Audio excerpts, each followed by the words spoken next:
Everyone, welcome once again to today's session, an episode. We are still reviewing the book by Mike Maxwell Psycho-Cybernetics, and today I'm just going to say some things about the remaining chapters. Like I said, this is a very interesting book talking about self-image. Talks about how you see yourself is how you definitely will become. How you see yourself is how you will tend to react to things, and the result of not worrying too much and just expecting the best results. We've seen several people that achieve great results. Most of the times they did not achieve it, or they did not think of a solution while they were thinking of it.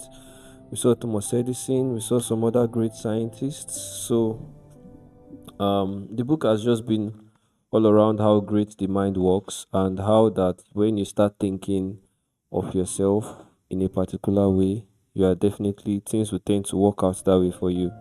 If you think of yourself as someone that is a winner, as someone that can achieve great things, as someone that can help people, as someone that has the ability to forgive, as someone that do not really um care so much about how people think about you, you are definitely going to see that. So severally, he has also spoken about the fact that you can't always judge people's reaction by just your own sense of judgment.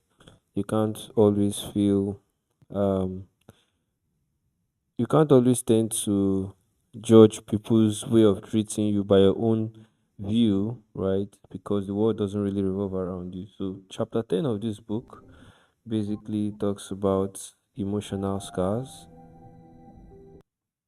Chapter 10 and chapter 11, chapter 12, chapter 13, chapter 14 and 15 talks about, he actually reveals something as tranquilizers. But before we get there, in chapter 10 it talks about emotional scars. Give yourself an emotional facelift. So let's just do a quick search on that. So emotional scars, basically, according to him in the book, um I just chose to do some research with us rather than doing the book slide one by one. So emotional scar is basically long lasting psychological wounds that has been there, and he just talks about removing it and just forgetting about it. Of course, chapter 11 it also talks about unlocking your real personality. That will also mean in how you think. One of the things that stood out in the book regarding this, right, is basically about training your mind to be absent from the present reality some of the times. Of course, that's where it talks about tranquilizers, right? So, of course, it talks about emotional wounds, how it could affect someone's effectiveness. It could affect your productivity most of the time. It is best to do away with it. And then, in order to do away with it, you have to train your mind on how to do away with it, because most of those scars won't just go, they wouldn't just disappear. So that's where tranquilizers comes to play.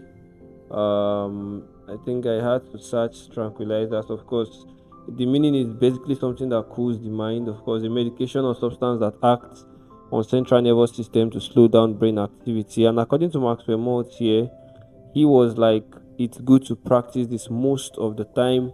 When someone gets you annoyed, when you get confused and all of that, you just have not taking the drugs right now, but he just talks about having training your mind to just have that segregation. According to him, you just have that attitude of separating yourself from the present reality sometimes, to do away with unnecessary worry, unnecessary doubts or fear.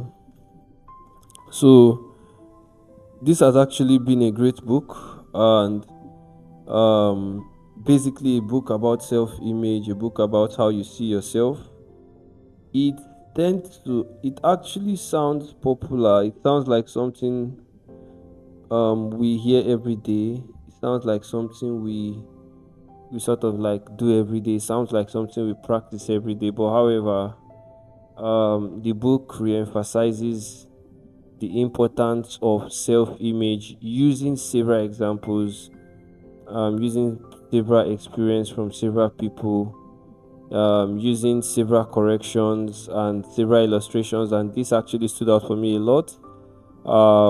This is a great book. I would recommend that anyone should read the book by Maxwell Psycho-Cybernetics.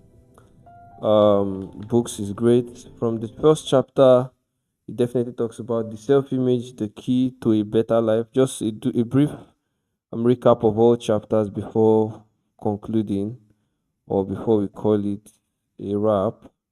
From the first chapter, it talks about, trying to get the PDF open here. In the chapter 2, it talks about discovering the success mechanism within you, right? So, where I gave illustration about you thinking you are successful, and definitely you are going to see the result. You think you're a failure, then things are just going to tend to work that way for you. Imagination, the first key to your success. That's chapter 3, where it talks about how imagination is the first key, not really just hard work. Of course, you should work hard, but you should also see yourself achieving success first. Dehypnotize yourself from false beliefs. Of course, still around self image and training the mind to not have doubt, to not have fear or self belief, as this affects productivity, right? You have to, dehypnotizing the mind will mean training the mind to stop having the wrong belief. You have to first believe rightly. When you believe rightly, definitely you will see results. Then in chapter 5, he talks about utilizing the power of rational thinking, where you learn to think the right way, where you learn to think rationally, right? Still power of the mind, right? Still power of the mind, still power of thought, still power of how you think to get the result done, the power of how you think to get things done. Giving several examples in chapter 16, it talks about relax and let your success mechanism work for you. Instead of bothering so much, instead of bothering trying to get the results you want as hard as possible, just keep calm and let your success mechanism work by using your emotions, right?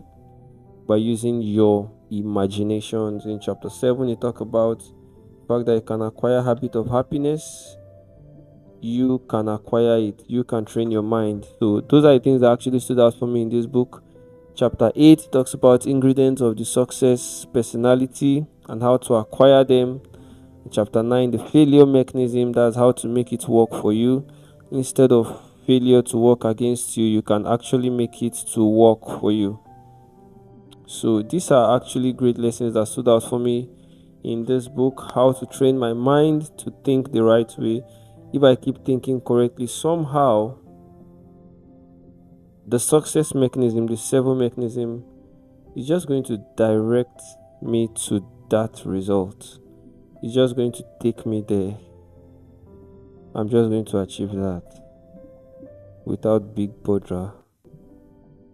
The next episode, we have another great book to review, and this has been a very great book so far. This book, I had to read it for 2 weeks because it's not a book that should be read in a rush. It's not a book that should be read hurriedly, um, because of trying to finish a book, right? I had to read and I had to think through some practical exercise he gave. There were practical exercises he gave in these books. In this book, there were practical, great life experience. This book was written in 1960 by an author who is late currently and is still very great. Great wisdom, great information. Thank you so much for joining in today's episode. See you in the next episode. We are going to be reviewing a great book, and the book is going to be revealed tomorrow. That is most likely The Mafia Managers. Short book, but I believe it's going to be powerful. See you in the chapter by chapter review. Thank you so much for joining in.